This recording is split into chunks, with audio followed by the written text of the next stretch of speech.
माझे नाव आदर्श माधव सूर्यतळ आहे. माझी शाळा एक छोटीशी जिल्हा परिषद शाळा होती. कधीपासून केली बरं? मी नवोदयची सुरुवात 4थी पासून सर मला या सरांनी सर्वांनी मदत केली. म्हणले पहिली परीक्षा आहे, काय होत नाही. मग पुढच्या वेळेस मी जास्त प्रयत्न केले. मग जरा जास्त असे वाढत वाढत वाढत वाढत मार्क गेले. नवोदय म्हणजे हे 1-2 दिवसात समजणारा विषय नाहीये. पैकी अवघड सर्वात अवघड उतारे जायचे. बर यशामाग म्हणजे कोणाकोणाचं योगदान आहे बरं असं तुला वाटते? माझ्या यशामाग माझ्या आई वडिलांचं, माझ्या ज्यांनी मला मदत केली त्यांचं, माझ्या शिक्षकाचं. पैलवान हा फक्त मातीत घडत असतो, ठीक आहे ना? आता हे जशी जशी परीक्षा जवळ आली तशा मी खूप हे प्रश्नपत्रिका सोडवतो. काय व्हायचंय पुढे चालून? मला सर्वप्रथम एक चांगला व्यक्ती बनायचं आहे. त्याला तू काय सांगशील, कसा अभ्यास करायचा बरं? मी त्यांना सांगेल की आपले स्वप्न जे आहेत ते मोठे ठेवा. आज आपण अशा विद्यार्थ्याला भेटणार आहोत की ज्यांनी परिस्थितीला मात देऊन नवोदय प्रवेश परीक्षेमध्ये त्यांनी यश संपादन केलेलं आहे. त्याच्याशी आपण त्यांनी ते यश कसं संपादन केलं त्याविषयी आपण त्याच्याशी हितगुज करणार आहेत. तर त्यांना विचारू की त्याची तयारी कशी होती, त्यांनी नवोदयची तयारी कितीपासून केली हे त्याच्याकडून आपण जाणून घेऊ. तू पहिले तुझं नाव सांग. काय? माझे नाव आदर्श माधव सूर्यतळ आहे. आणि तुझं गाव? माझं गाव सेंदुरसन आहे. आणि तुझी शाळा कोणती आहे? माझी शाळा एक छोटीशी जिल्हा परिषद शाळा होती. शाळेचं नाव होतं जिल्हा परिषद प्राथमिक शाळा सेंदुरसना. तुझे आई वडील काय करतात? माझे वडील ॲटो चालवतात आणि आई घरकाम करते. बघा, मी तुम्हाला सगळ्यांना सांगू इच्छितो की वडील ॲटो चालवतात आणि आई घरकाम करते तरीही यश संपादन केलेलं आहे. तू नवोदयची सुरुवात कधीपासून केली बरं? मी नवोदयची सुरुवात 4थी पासून त्याचा अभ्यास करायला लागलो. पहिल्यांदा मी शाळेतून हे समजलो की नवोदयत लागल्यानंतर सर्व काही 12वीपर्यंत फ्री राहते. मग 4थीला गेल्यानंतर मी क्लास लावले. क्लासचं संघर्ष कोचिंग नाव होतं, संघर्ष कोचिंग क्लासेस. तिथे मी क्लास लावले आणि क्लास लावल्यानंतर ते क्लासचे सर मग सकाळी लवकर जाणं होत नव्हतं. तर सकाळी सरचं नाव होतं जयदीप राठोड सर. ते सर मला दररोज गाडीवर घेऊन जायचे. केव्हाही काही मदत करायचे. मला माझ्याकडे एक पण पुस्तक नव्हतं. त्या सरांनी मला खूप पुस्तकं दिले, प्रश्नपत्रिका सोडवाय दिले, नवोदयची कशी तयारी करावं, काय हे सर्व काही सांगितलं सर.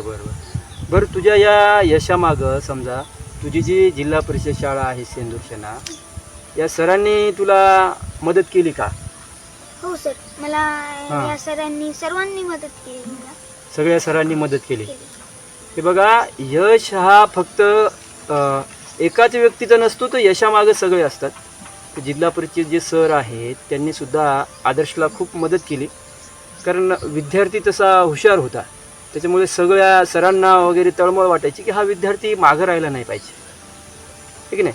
त्याच्यामुळं सगळ्या सरांनी सुद्धा मदत केली. म्हणजे तुला सुरुवातीला समजा तू तयारी करायचा त्यावेळेस म्हणजे तुला मार्क म्हणजे असं जास्त पडले का सुरुवातीला कमी पडत होते? असे सुरुवातीला मला कमी पडायचे. पहिल्यांदा कमी पडले. काही नाही, थोडं वडील म्हणले काय होत नाही, पुढच्या वेळेस जास्त पाठ. सराई म्हणले पहिली परीक्षा आहे, काय होत नाही. मग पुढच्या वेळेस मी जास्त प्रयत्न केले. मग जरा जास्त असे वाढत वाढत वाढत वाढत मार्क गेले. मार्क कमी पडत होते त्यावेळेस तू काय करत होता? मला असं मनातल्या मनात खूप दुःख वाटायचं. कमी मार्क पडायले, कोण काय म्हणतंय असं दुःख वाटायचं. मग मी मार्क कमी पडले. मग मी वडिलांना मार्क सांगितले, वडील आई सर्वांना. सर्वजण म्हणले काय होत नाही, पुढच्या वेळेस जरा थोडे जास्त मार्क पाड. मग मी पहिल्यापेक्षा जरा जास्त अभ्यास करायला लागलो बर आणि मग पुढच्या वेळेस मला जास्त मार्क पडले. बरं. समजा तू तयारी करत होता त्यावेळेस समजा तुला एखादा प्रश्न येत नसेल, अशा वेळेस तू कोणाला विचारायचा बरं? अशा वेळेस मी माझ्या क्लासचे सर, हां हां. राठोड सर अच्छा. यांना किंवा माझ्या शाळेतले सर, बर बर बर. शाळेतले आमचे class teacher okay. Mahajan sir, हां हां हां. हे जे शाळेत सर राहतं बर बर. क्लासचे सर, हां हां. सर्वांना विचारायचं.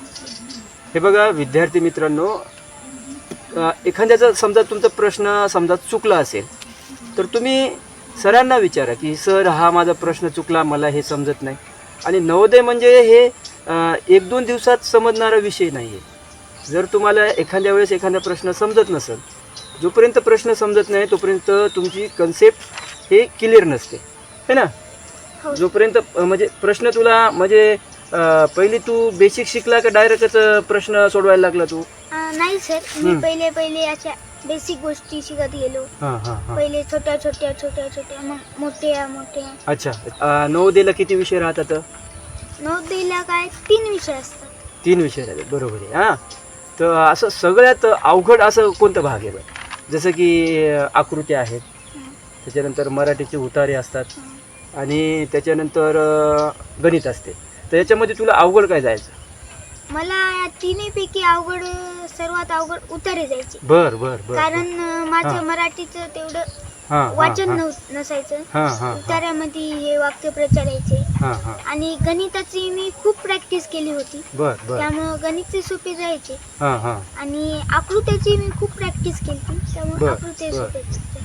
हे बघा विद्यार्थी मित्रांनो, जे आपले 3 घटक असतात बघा नवोदयमध्ये, जसं की आकृत्या असतात, मानसिक क्षमता, त्याच्यानंतर उतारे असतात आणि गणित असते. तर याच्यामध्ये जर उतार्याला पैकीच्या पैकी मार्क पाहिजे असतील तुम्हाला, तर याच्यासाठी मराठीचं अवांतर वाचन पाहिजे बघा, हे ना. अवांतर वाचन पाहिजे की नाही? हो सर, अवांतर. बरं. आणि समजा उतार्याचे मार्क चुकू नये त्याच्यासाठी काय केलं पाहिजे बरं? विद्यार्थ्यांना सांग बरं जरा. याच्यासाठी आपल्याला ते स्कॉलरशिपचे बुक भेटतात. बरं बरं. मराठीचं हां हां हां. आपल्याला काही वाचायचं म्हणजे पेपर, न्यूजपेपर अच्छा. वगैरे. म्हणजे मराठीचं न्यूजपेपर आहे की नाही? हां. बरं बरं बरं. हां. नंतर न्यूजपेपर वाचावे. अजून हे आपले बुक खातं मराठीमध्ये ते वाचावे. म्हणजे शाळेचे जे बुक असतात समजा 4थीचा असो 5वीचा असो कोणतेही असो समजा, ठीक आहे ठीक आहे. बघा हे आदर्श काय म्हणतो की तुम्ही मराठीला जर तुम्हाला चांगले मार्क पाडायचे असतील तर बुक तो कोणताही असो, हे की नाही, ते असं वाचा की त्या जे समजा शब्द आहे त्याचा अर्थ आपल्याला समजला पाहिजे, है ना. हां. ठीक आहे. आणि वाक्यप्रचार हे ते त्याचं खूप बरं वाचन बरं बरं लागते. बरं बरं. बरं मला सांग, तुला जे यश मिळालेलं आहे त्या यशामागं म्हणजे कोणाकोणाचं योगदान आहे बरं असं तुला वाटते? माझ्या यशामागं माझ्या आई वडिलांचं, बर बर, माझ्या ज्यांनी मला मदत केली अच्छा. त्यांचं, व माझ्या शिक्षकाचं बर बर बर. योगदान. हे बघा विद्यार्थ्यांनो, यश हा फक्त एकाचा नसतो की यशाला बरेच व्यक्ती हे मदत करत असतात. जसं की आदर्शला त्यांच्या शाळेतील म्हणजे जिल्हा परिषद शाळेतील बऱ्याच शिक्षकांनी, त्याच्या क्लास टीचरने किंवा बऱ्याच सरांनी त्याला मदत केलेली आहे.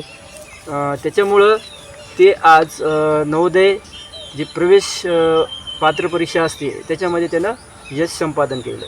बरं आदर्श, तू मला सांग, तुझं समजा जे अभ्यास करायचा तू, तर असं काही तुझं काय टाईम टेबल होतं का की बाबा यावेळेस हेच वाचायचं त्यावेळेस तेच वाचायचं, असं काही टाईम टेबल होतं का, तुझं नियोजन होतं का? हो सर, होतं. सकाळी उठल्यानंतर मी उठल्यानं आवरायचो, हे ते करायचो. आणि पहिले 7ला क्लास असायची आमची. बर बर. क्लासला गेलं 7 ते 9 वाजेपर्यंत मी क्लास करायचो. मग 9ला शाळा करायचो. शाळा केल्यानंतर दुपारच्या वेळेस थोडासा अभ्यास करायचो नवोदयचा जे काही आहे ते. बर बर बर. आणि मग डबल शाळा सुटल्यानंतर आमची क्लास असायचे नवोदयचे. बर बर बर. ते मी 4 ते 6 वाजेपर्यंत क्लास असायचे. ते क्लास मी करायचो. आणि ते क्लास केल्यानंतर घरी मग ते माझे हे ट्युशनचे सर जयदीप राठोड सर, ते रात्री जरा कठीण परिस्थिती होती तर ते सर मला आणायचे सोबत, गावात सोडायचे. आणि सोडल्यानंतर मी घरी आल्यानंतर जेवण हे ते करायचो. जेवण केल्यानंतर डबल रात्री अभ्यासाला बसायचो. बघा, असं म्हणतात की पैलवान हा फक्त मातीत घडत असतो. बरं, मला सांग तू, जसं जशा प्रश्न आपल्या परीक्षा जवळ आल्या तशा तू काय प्रश्नपत्रिका वगैरे सोडवत होता का? हो सर, मी तशा खूप प्रश्नपत्रिका पहिल्यांदा तेवढ्या सोडवत नव्हतो. मग जशी जशी परीक्षा जवळ आली तशा मी खूप हे प्रश्नपत्रिका सोडवत होतो. माझ्याकडे काय खूप प्रश्नपत्रिका नव्हत्या.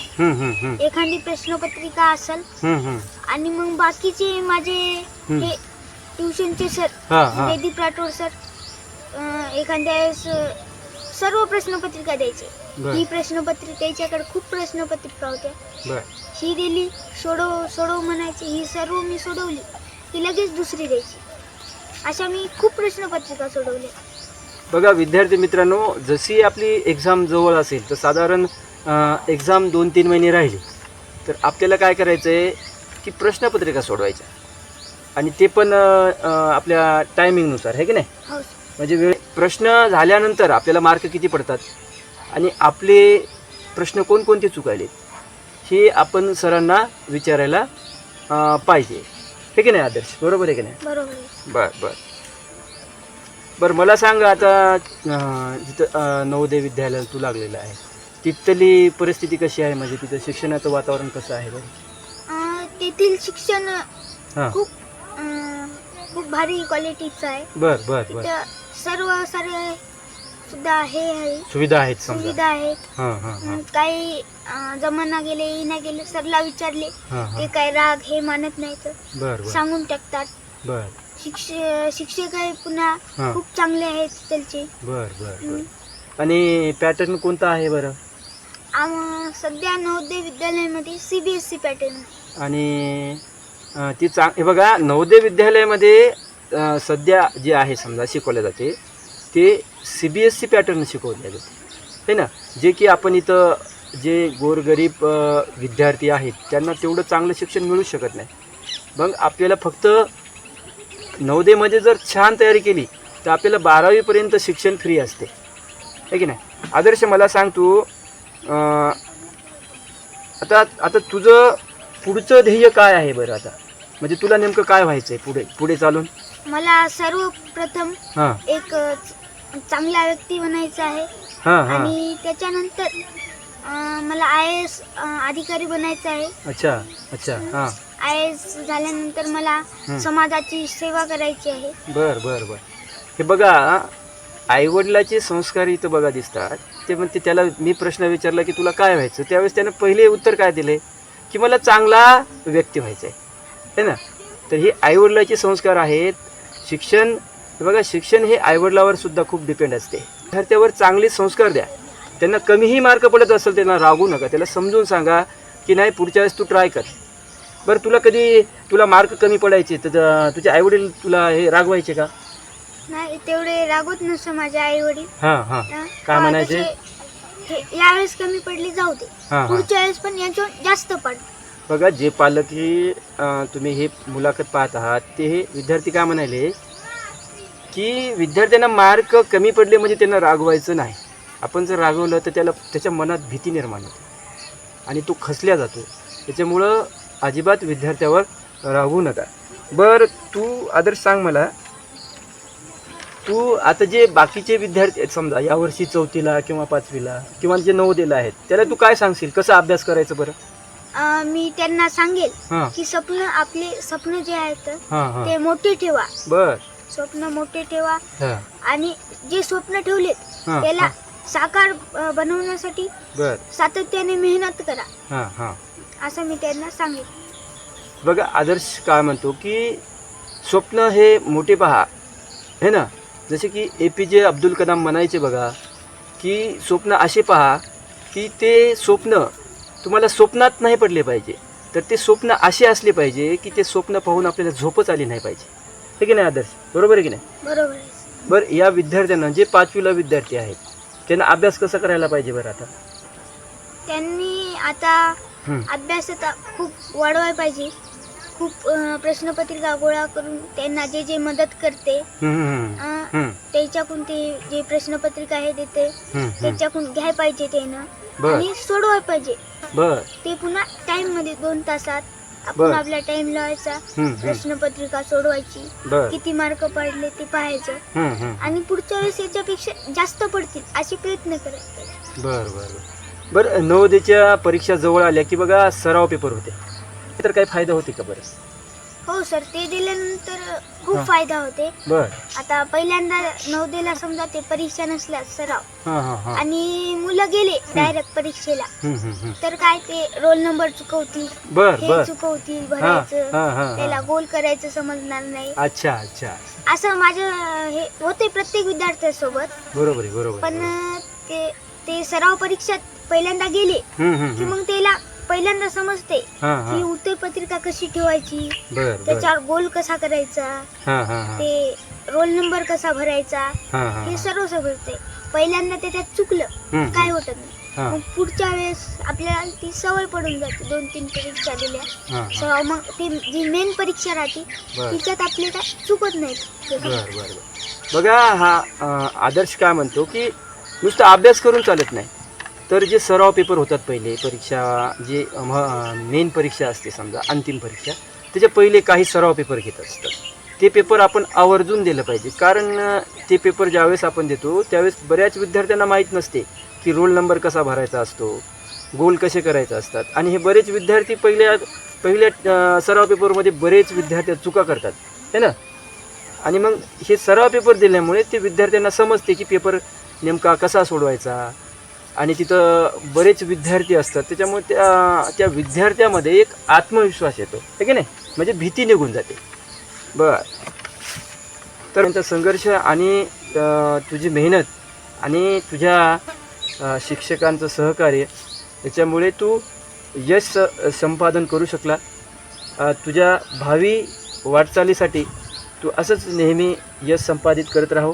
त्यासाठी तुला हार्दिक शुभेच्छा. काय म्हणू धन्यवाद शकतो? सर. ठीक.